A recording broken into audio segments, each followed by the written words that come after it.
கொடுப்பாயா? கொடுப்பேன். அப்படினால் எனக்கே கொடு என்று 56 தேசத்தையும் நான் கைப்பற்றினேன்.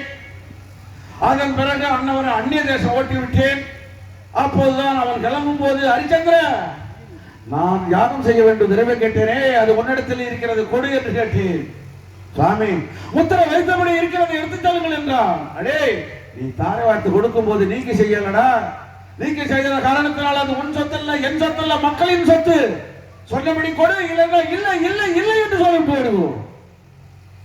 சுவாமி, நான் தாரை வார்க்கும் போது நீக்காத காரணத்தினால் அந்த 48 கோடி பொன்னையும் நான் கொடுக்க இயலாது, கொடுத்துத்தான் ஆக வேண்டும்.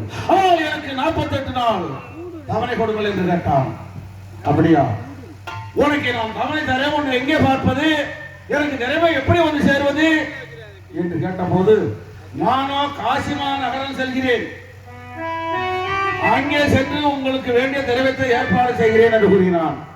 சரியப்பா, இந்த 56 தேசத்தையும் ஆளுவதற்கு எனக்கு நேரம் சரியாகிவிடும், உன்னை நான் எங்கே பார்ப்பது, எப்படி எனக்கு நிறைவே வந்து சேருவது என்று கேட்டபோது, உங்களுக்கு நம்பிக்கையான ஆள் இருந்தால் அனுப்புங்கள் என்று கூறினான். அப்போது சுக்கிர பகவான் அழைத்து, சுக்கிர பகவான ஹரிச்சந்திரன் நாடு நகரங்களை இழந்து காவி உடை அணிந்து காசிமா நகரம் செல்வதற்காக கணவன் மனைவி மகன் 3 பேரும் சென்று கொண்டிருக்கிறார்கள். நீங்கள் சரிவுணதி கரையிலே சென்று அவரை படாத பாடுகளை படித்து அன்னவரிடத்தில் ஒரு பொய்யை வாங்குங்கள் என்று நட்சத்திரங்களை அனுப்பி வைத்து அவர்களும் சென்று கடலிலே கட்டி கட்டி அடித்தார். அண்ணந்தால் ஓட்டு அடித்தார், சுடு மழையில ஓட்டு வைக்கிறாரப்போ.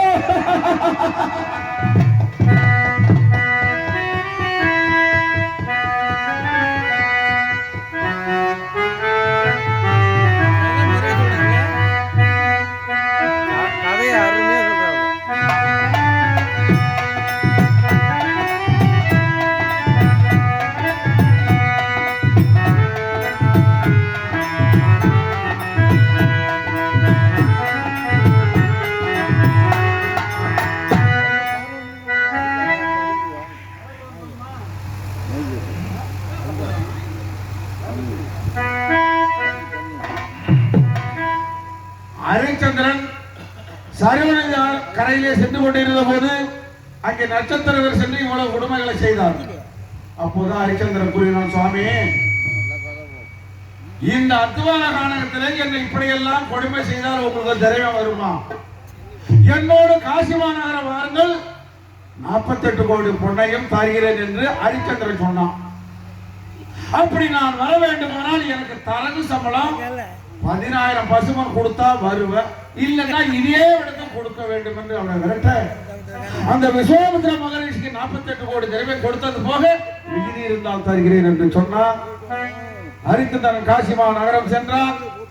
அங்கே சென்று என்ன பட்டியா வச்சிருக்கான், போனது கொடுக்க, ஹரிச்சந்திரன், இன்றோடு எத்தனை நாள் ஆகிறது? 47 நாள் ஆகிவிட்டது. நீ சொல்லி வந்த கெடு 48 நாள். குளத்திலே குளிக்கவும் கோயிலில் கும்பிடவும் இப்படியாக இருந்தால் என் கடன் எப்படி நான் அடையும் என்று கேட்க, அப்போதுதான் ஹரிச்சந்திரன் காசியிலே தன்னுடைய மனைவியை விலை கூறுகிறானப்பா.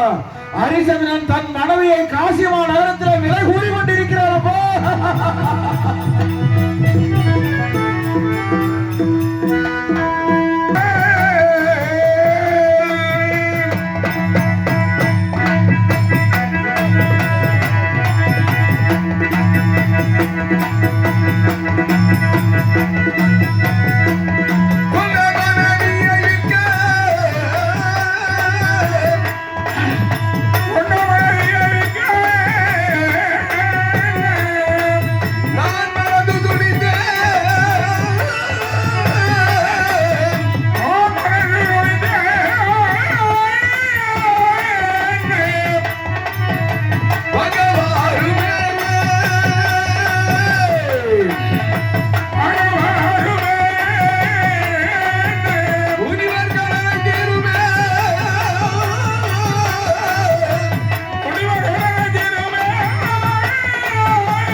இங்கு ராஜபட்டார் நடிக்கும் புதுக்குடி அண்ணன் ரவிச்சந்திரன் அவர்களை பாராட்டி விழாக்குடன் சார்பாக மாலை அணிவித்து மரியாதை செலுத்தப்படுகிறது.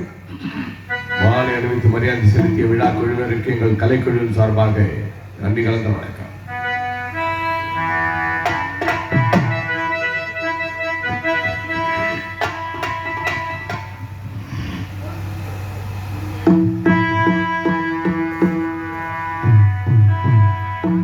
காசி விஸ்வநாதன் விசாலாட்சி அம்மையே நாடு ராஜ்யங்கள்லாம் விஸ்வாமித்ர மகாமுனிவரிடத்திலே தாரை வார்த்து கொடுத்து விட்டு இன்னும் அண்ணவருக்கு கொடுக்க வேண்டிய 48 கோடி திரவியத்திற்காக இந்த காசி மாநகரத்தை ஆடி வந்திருக்கிறேன். இந்த காசி மாநகரத்திலே வசிக்கக்கூடிய கனதனவான்களே, பிரம்ம சத்திரிய வைசியர் சூஸ்திரர் என்று சொல்லக்கூடிய 4 வர்ணத்தார்களில் யாராக இருந்த போதிலும் சரி, தாராளமாக என்னுடைய மனைவியை விலை கேட்கலாம். விலை கேளுங்கள், யாராவது விலை கேளுங்கள். என்னுடைய மனைவியை யாராவது விலை கேளுங்கள், விலை கேளுங்கள். கொண்ட மனைவியை எந்த மனைவியை மனைவியை எந்த மனைவியை மனைவியை எந்த மனைவியை மனைவியை எந்த மனைவியை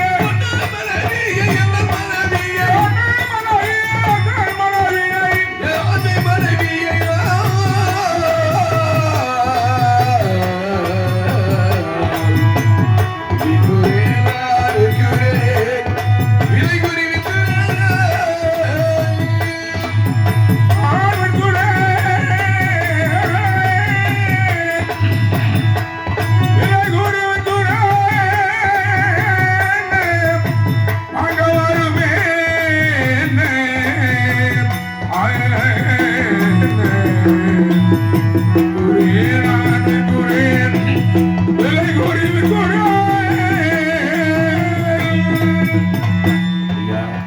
என்னுடைய மனைவியை நான் திருமணம் செய்த அந்த நாள் முதல் இந்த நாள் வரை கனவில் கூட பிரிந்ததே இல்லை ஐயா. அப்படி கனவில் கூட பிரியாத என்னுடைய மனைவியை நானே விலை கூறி வருகிறேன். யாராவது என்னுடைய மனைவியை விலை கேளுங்கள் ஐயா, விலை கேளுங்கள். கனவிலும் எந்த நினைவிலும் கனவிலும் எந்த நினைவிலும் பிரியாத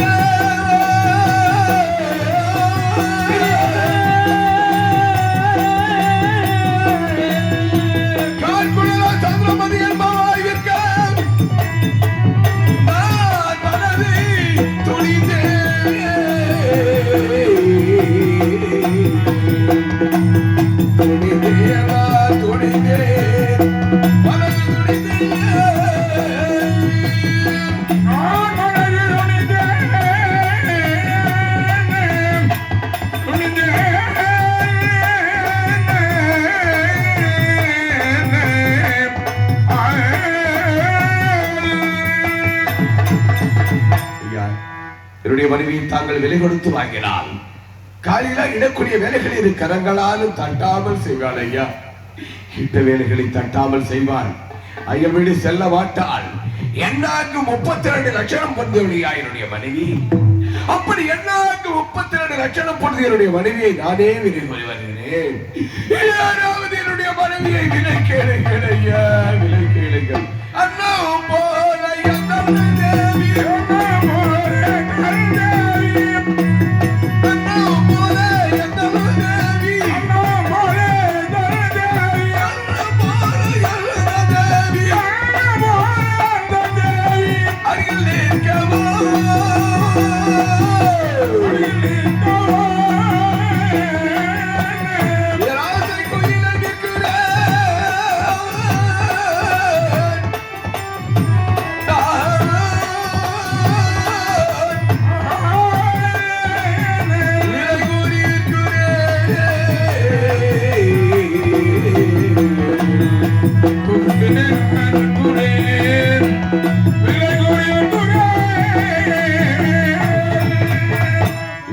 மகாமுனிவரிடத்திலே 48 நாள் கெடுவாகி வந்தேன்.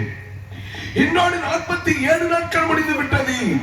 இன்னும் இருப்பது ஒரே நாள். இந்த ஒரு நாளில் நான் திரவியத்தை கொடுத்து என்னுடைய சத்தியத்தை காப்பாற்றிக் கொள்ள வேண்டும் என்பதற்காக யாராவது என்னுடைய மனைவியை விலை கேளுங்கள் ஐயா, விலை கேளுங்கள். ஒன்று கட்டி யாரு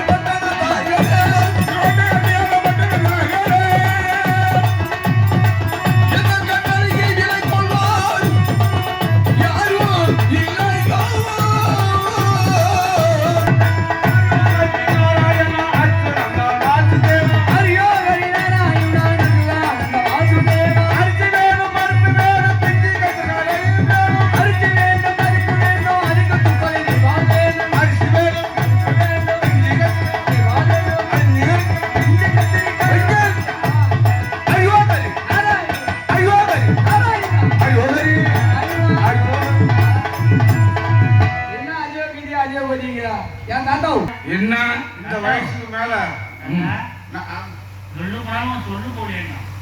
அது போயிட்டு அப்புறம் நமக்கு கூட வயசாயிடுச்சு. இனிமேலுக்கு நீ 80 ராத்திரி ஆனா விடிஞ்சா 80 சரி வயசு விடிஞ்சா 80 வயசு அப்படி இருக்கு. இப்போ நான் எதுக்காக இந்த வேஷத்துல வந்திருக்கேன் தெரியுமா? எதுக்காக? இதெல்லாம் எதுக்கு எதுக்கு எதுக்கு சம்பளம் வாங்கிட்டு போதான். சம்பளம் வாங்கி போன சும்மாவோ எல்லாம் கேப்பா வச்சு கேட்டு தான் வந்திருக்கிறேன்.